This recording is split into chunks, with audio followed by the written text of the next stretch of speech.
put into the Sorry. into the PayPal. And then there's a few other incomes that I recorded since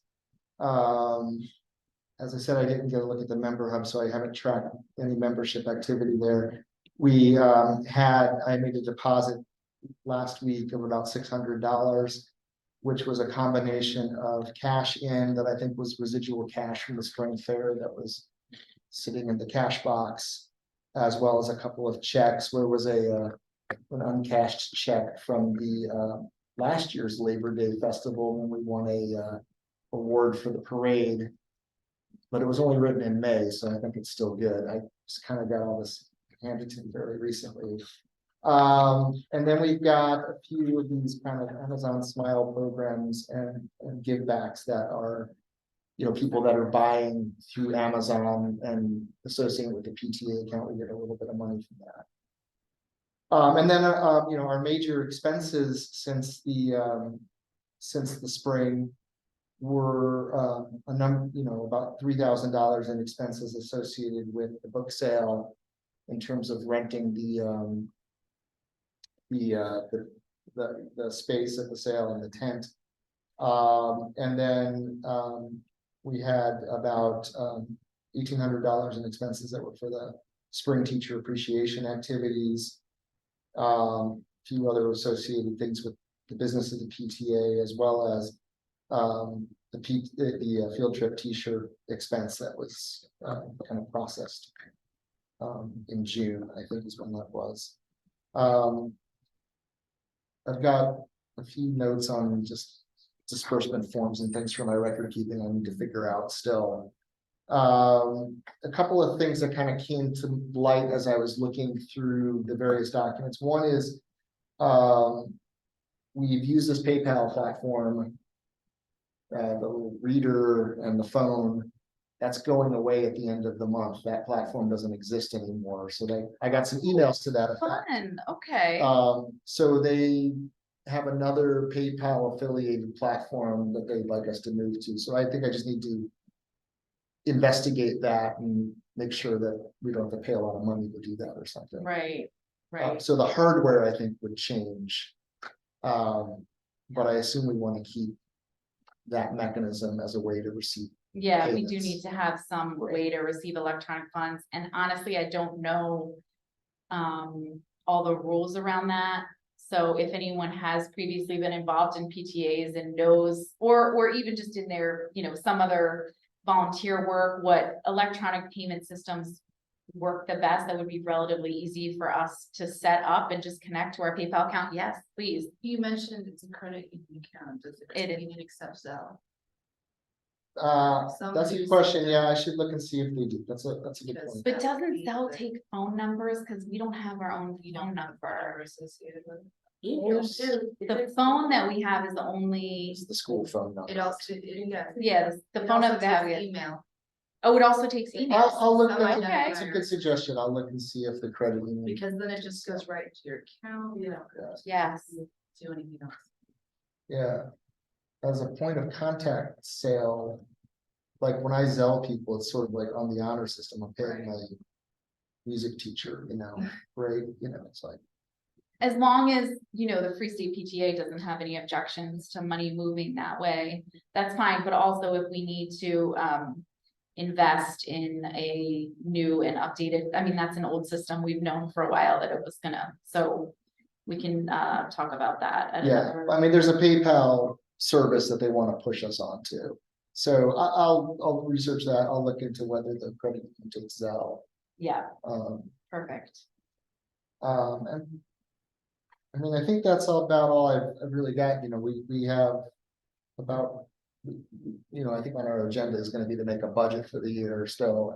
Yeah, we hopefully will have a budget together by the next meeting. And to that effect, that was something that I wanted to open as well to everyone, because of the continued success of our book sale and because of the backup of funds during the COVID era, when we couldn't support field trips and we couldn't support assemblies and these types of things. We do have I mean, we are sitting on a sizable amount of money, and we would like to hear from you all, rather than us generating the ideas, we would like to hear from you all what you think the school might benefit from. And from our standpoint, what would be helpful is not like a theoretical idea, but something that actually exists, that you can point us to a website. Oh, hey, like this is a science assembly that you all can do.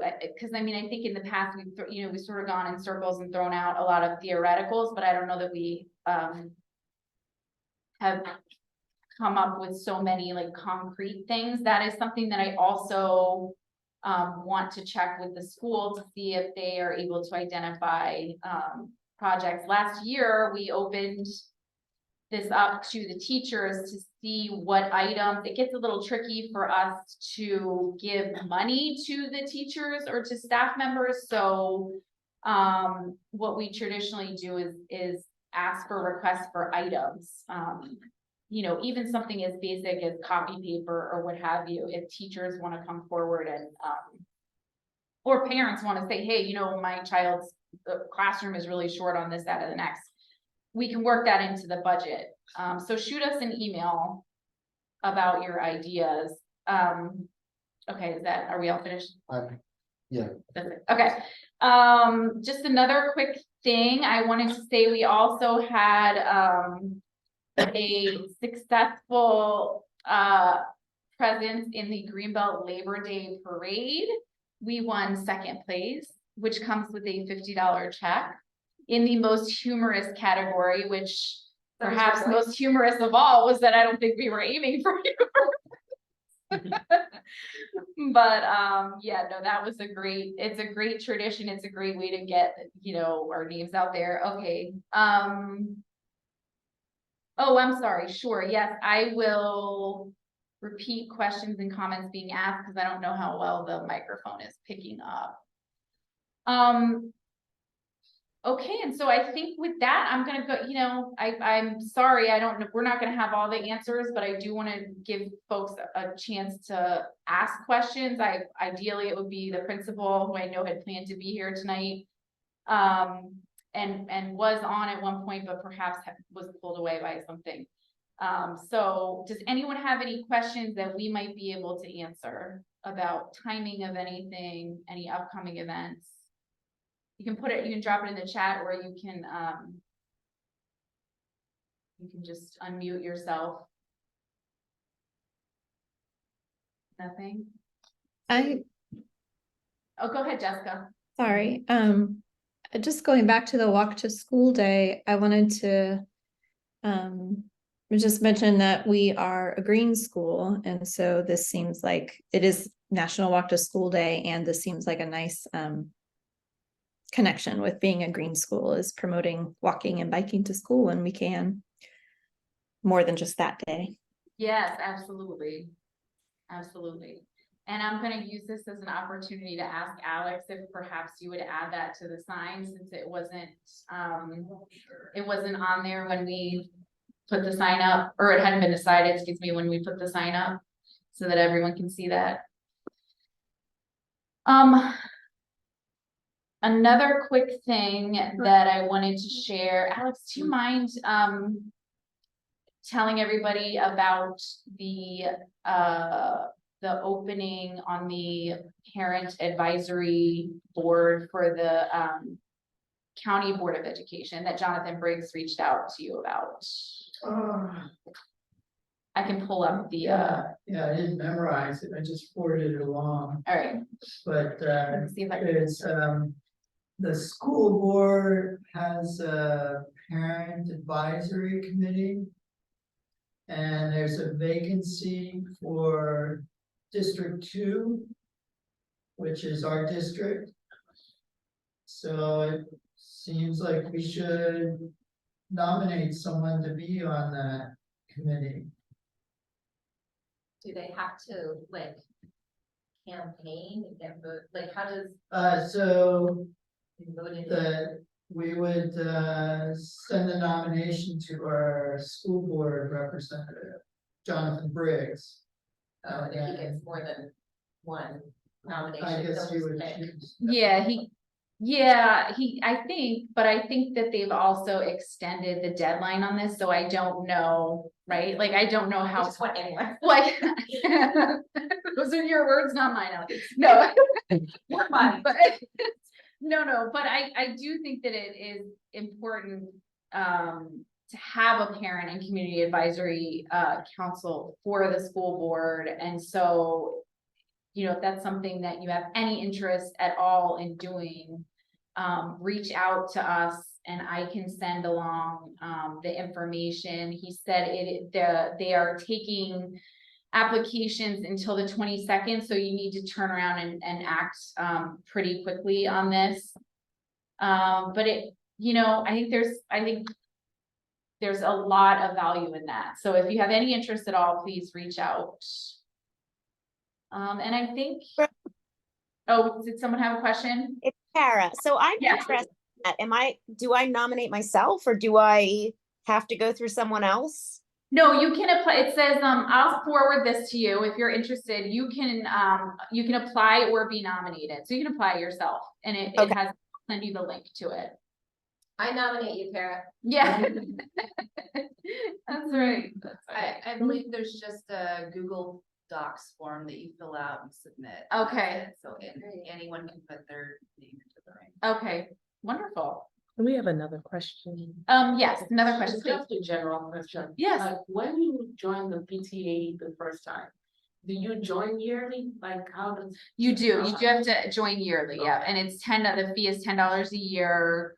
And you can find it through our website, which really honestly, if you just Google Greenbelt Elementary School PTA, our Google site will come up and then you just follow the prompts there and it will take you to a program called Member Hub, which is now called Give Backs, and you follow the prompts there and you can purchase your, you have to put it in your cart like an item, and then you just complete it. And then that gives us your information to communicate with you also. Because we had another, a Google group going, but we're phasing that out and we're trying to get it all centralized into this one system so that we can get messages out effectively.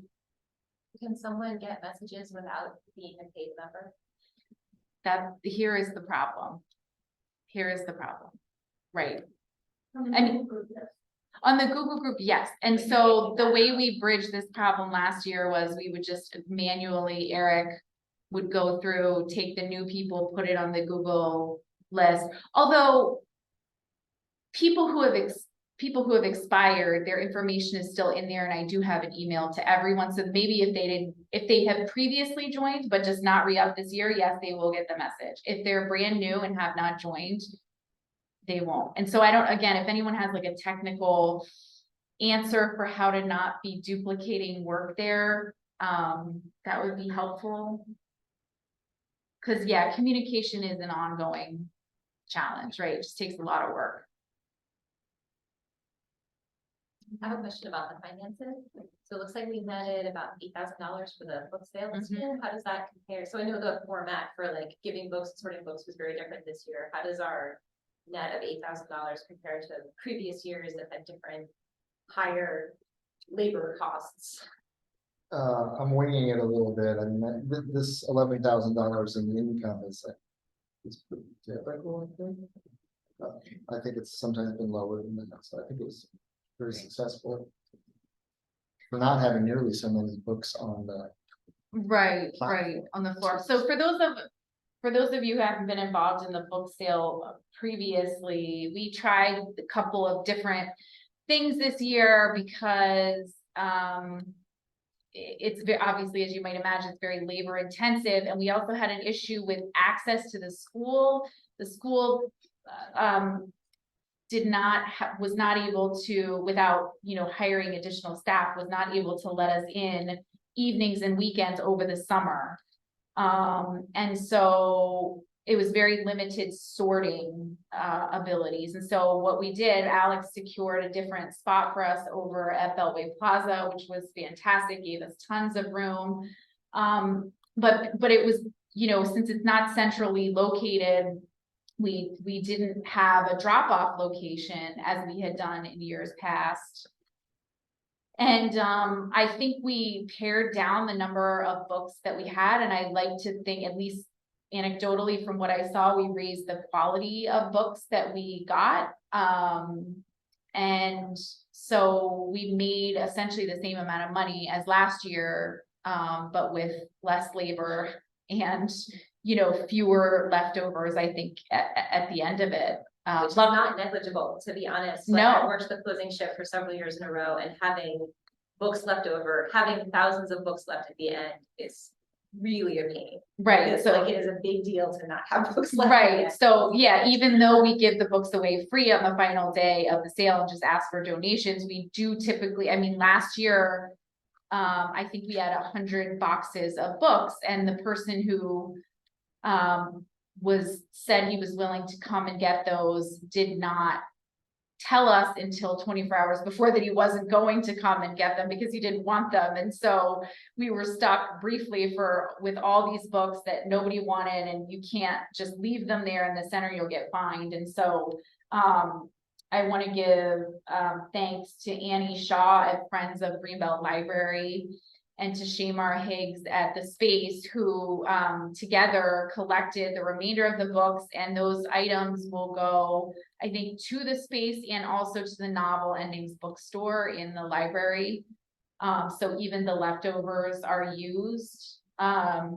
But yeah, it's a major undertaking, and Jennifer West I don't think has joined us tonight, but she was another volunteer who put in endless hours. And our committee also included Lauren Schreiber, who was very helpful in the marketing of the collection, because it's not only the sale, but also the collection. So we're excited to see what these funds can now do for the school. Okay, anything else I'm forgetting? Well, I just had a question, Oh, comment sure. myself. And I'm riffing a little bit on Jessica's green school point she made a few minutes ago. There was an article in the News Review last week about water quality in the schools and how we don't have the water fountains turned on yet. We're still giving out bottles of water. And this was a big peeve of mine last year when my 5th grader then would come home with 3 half-filled Yes, reusable water, And you've seen- single-use water bottles. they have pallets And they have and pallets of water. bottles in there. So I wanted to see if this resonated with anybody, if this is something we can approach the school about. How can we reduce our generation of all this plastic waste in a way that is, meets whatever the school's requirements are as far as giving water out? Can we, for example, purchase a water dispenser in place of the water fountains that the kids can fill water bottles up in, as an idea of a thing to do? Well, I guess that's my question. Is this about germs, or is this about like the water quality in the school is not good enough Well, to? it's turned off because of COVID, I understood from the article, Okay, and they haven't come back on. And in the meantime, they've been doing lead testing. And I have no idea what the lead status of this school is, but Okay. it's a problem evidently in some of the schools. This is a It's district-wide district-wide, problem. yeah. You can go on their website, there's stage 1, stage 2, stage 3 on replacing the pipes. for can roughly I ask you to 50 speak up? I'm sorry. I'm sorry. That's okay. There's a website you can go on for the school district to see their progress on replacing the pipes and fixing the systems in each school. This is a problem that affects maybe 50% of the schools in the district, and they're all on various stages of completion for stage 1, stage 2, stage 3. So escalating this is not going to get very far because the school board's already working on it. The school district is already working on it. In terms of what we can do, we can encourage students to bring their own water bottles. Like my student brings I make sure she has a reusable water bottle every day, so she's not taking the plastic ones. But do you know if our school is one of the 50% that's affected? Yes. It is, okay, Yes. so that there's nothing to. I believe Greenbelt is on stage 2. I'm not sure, I'd have to go back and look. In terms of getting like water coolers in each classroom, I believe there are some regulation problems with that because it has to be overseen, it has to be, you know, they Kept have to know that sanitary or who is doing it and make sure, you know, that it's safe. I also don't feel like that would save a lot of plastic.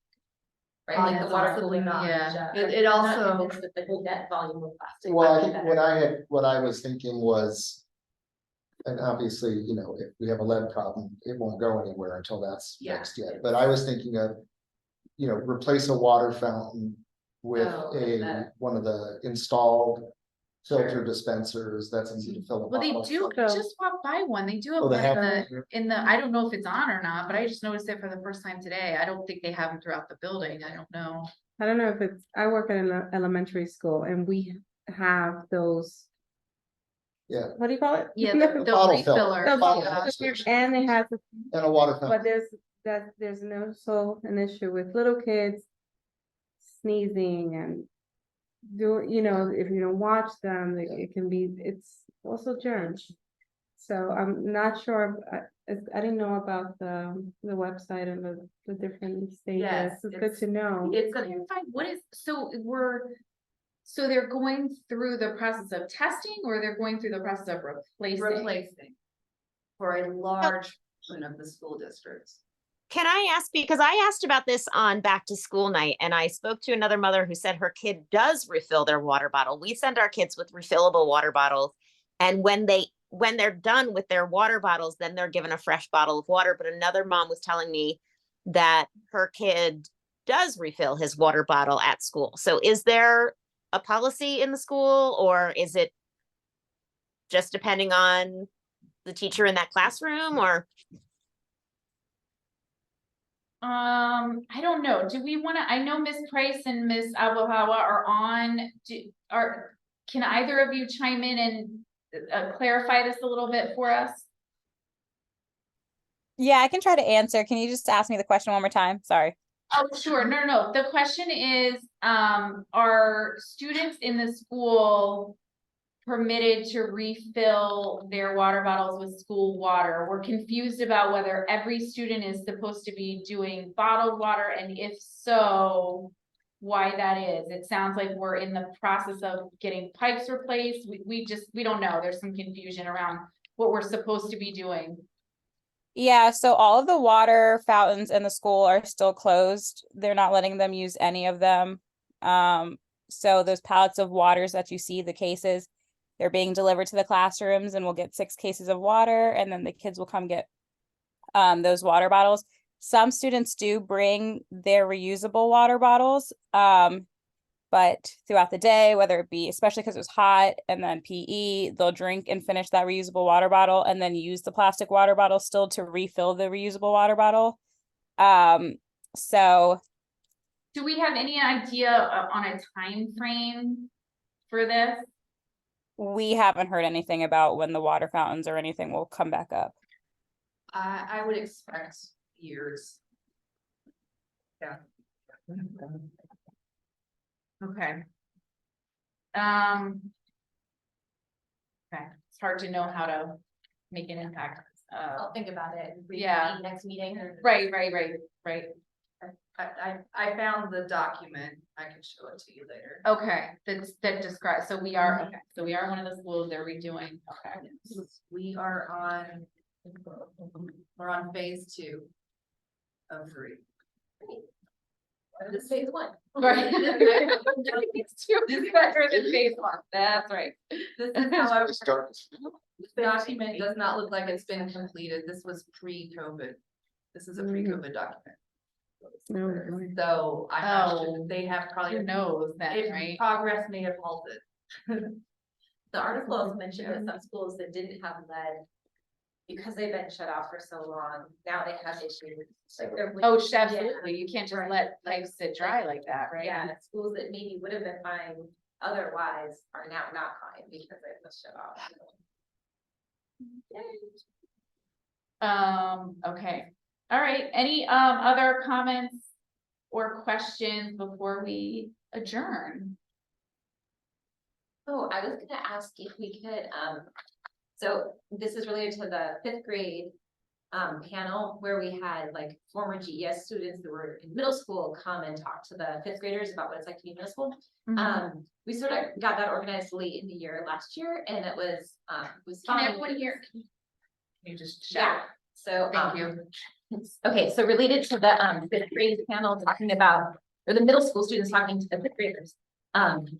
Someone had suggested last year that we try to do it earlier this year because parents make decisions on like the lottery schools Oh, in what, like March? February. February, I guess, that first starts, and so I didn't know if people, I hadn't had a chance to look at the whole calendar for this year, like when to map it out, but I was wondering if people had opinions about, I'm happy to organize that again this year. I thought it was relatively easy and like a good benefit for the kids, but I think we did it in like April or something, so didn't know if people had thoughts about when we might wanna, we can start now to organize it, but like, do we wanna do it in February or something? I don't know. I think maybe start working on that, put together, like, for real, put together, you know, a committee and start setting dates at our November meeting. Okay. And then look to do it in, I don't know, late February, early March. Yeah, that sounds good. I mean, it could be too, you know, people will remember whatever's discussed. I don't worry about it being too early. Yeah. You know, I agree. okay, so we'll put that on the November agenda. Thanks. Sure. Anything else? Jessica had her hand up. Oh, I'm sorry, Jessica. Please, go ahead. That's okay, thank you. I see that yawn, Kara. You're being projected on the screen, by the way. You're right. Just letting you know. It's because I was about to speak. She's like, oh my Really? gosh, I'm ready to go. Hi everyone, I'm Jessica and I have a fourth grader at GES. I just had 3 things on my mind that I wanted to share, and actually 2 of them would have been like in response or just to share with Mr. Nelson some ideas, suggestions, or so maybe we can just put it in the notes and I'll share with you all, and maybe I can talk with him on my own. One was just, I don't mean to start a whole discussion, but it was just COVID related. I have no idea, but I imagine at some point we may be asked to mask again in the schools. But most of the classrooms do have windows, and that just seems like a really simple and still helpful way to mitigate some of the spread. So I just wanted to kind of put that out there as a request, if possible, for teachers to open windows when they're able. Some of them are very hard to open. I have experienced that. Yeah, that's what I was wondering. I'm sorry, Jessica, I was gonna bring that up. Do all the windows open? And then my next question was, do classrooms have air filters in them? Does anyone know? What do you mean by that? Those like Big air tall that just constantly, some of them oscillate and just filter the air. Oh, HEPA filter, yeah. What's that? Yeah, we don't really have many water bottle filters, I don't think in there. I've seen them in the halls. Well, there's. Oh, you central need them in the air. hall. It's a central air system, so the main air handler will have filters. And might even have one of those UV, bug killers. Well, just thinking about, I mean, and I don't know if this is, I mean, hopefully it's not gonna flare up to this degree again, but would it help in terms of, you know, droplet transmission in the classrooms themselves if they had a HEPA filter? I mean, if that were something that people felt strongly about, that might be something that the PTA could look into funding. There is one classroom that does not have windows, or I don't even know if it has an AC system. There's a big box in there. It was originally the computer lab and it's been turned into a classroom. So again, I don't know the details, but that is what I understand from subbing in that room. And so that might be at least one space to inquire to see if Okay, right, if they more could be added to that room. I'm also happy to reach out to Principal Nelson and, you know, find some of these answers and report back at the next meeting, or have him report back at the next meeting. Another, this was more to Mr. Nelson, but I just wanted to make a request. I know from subbing this past week on Thursday, there was a lockdown drill, and I thought that it was executed really well. Mr. Nelson came on and announced it. He was, very calm, and yeah, I just thought it went really well, and it was kind of the gentlest it could be for what it is. But I think that it would still, I think parents would like to know that that is going to happen, so that if their child says anything or asks anything, that they feel prepared to say, or even to ask their child what that was like at school, open questions. How was it explained? What did the other kids do? And I just read a brief article in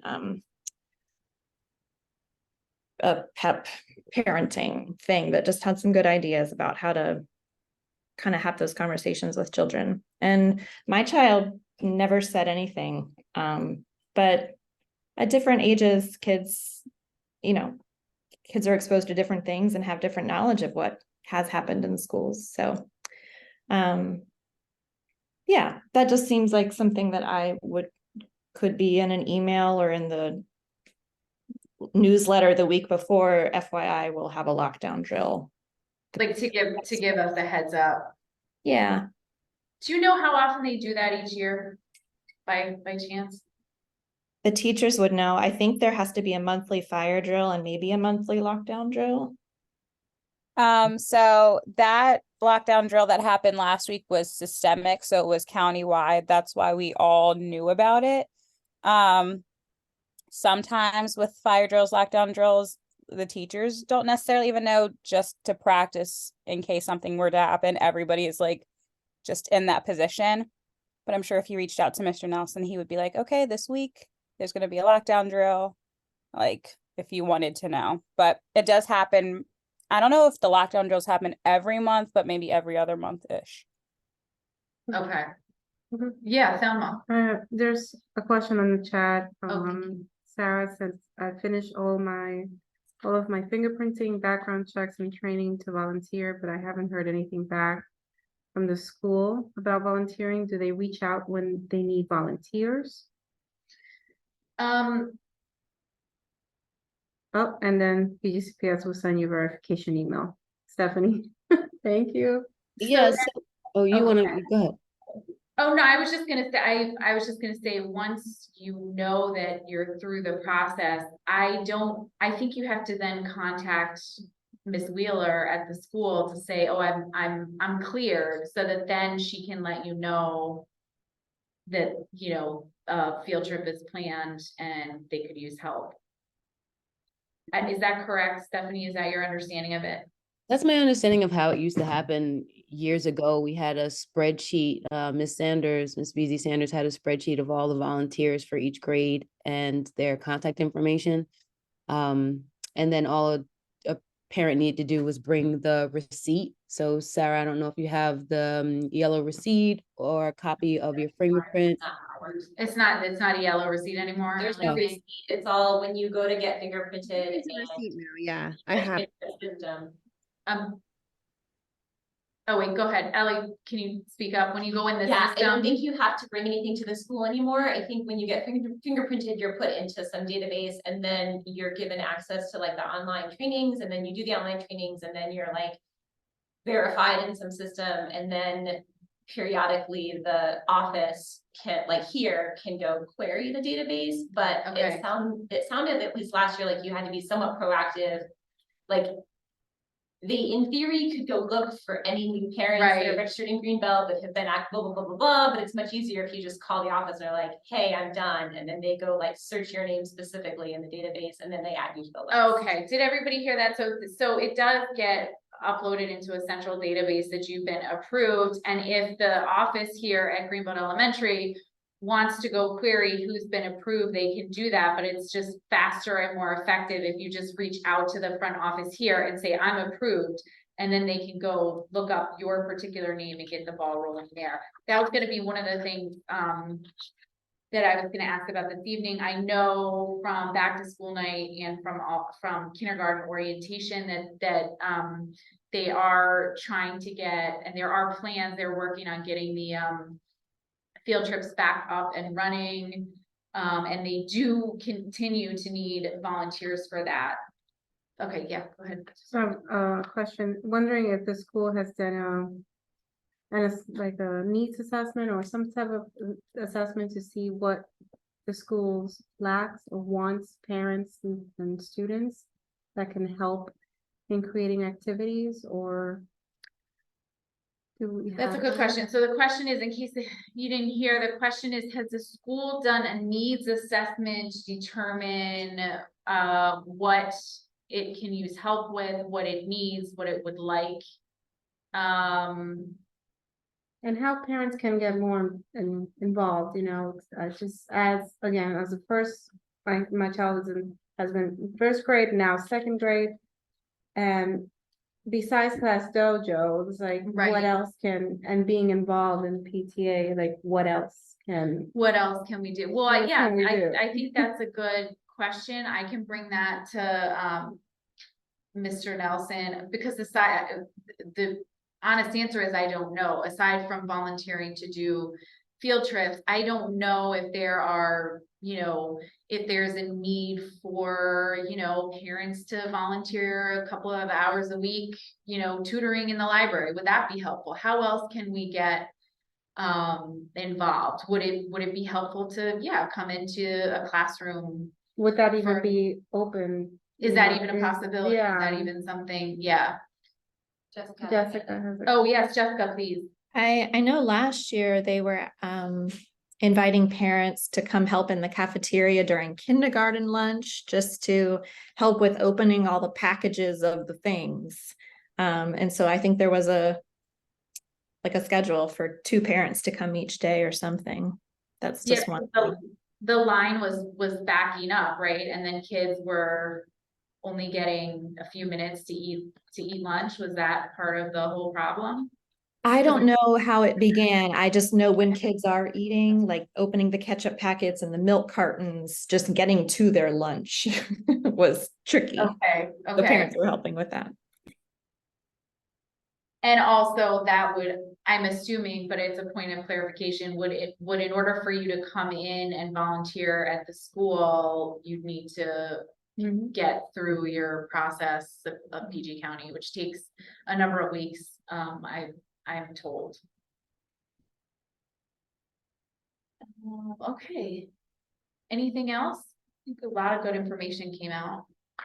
I appreciate everyone coming here and sticking with our technical difficulties, really my technical difficulties in the beginning. I'm going to try to correctly send out the Zoom link next time and try to figure out how we're going to reach these folks who are not on our database officially. So if I may invite you all to spread the word, and anyone who wants the Zoom link or to participate, of course, you can always just look on the website. But if someone wants the Zoom link and didn't get the invite for it, email us. Let us know. Do you have a date set for the October meeting? I do have a date set for the October meeting. I believe it's the 17th, but hold on one moment. October 17th, 7 p.m.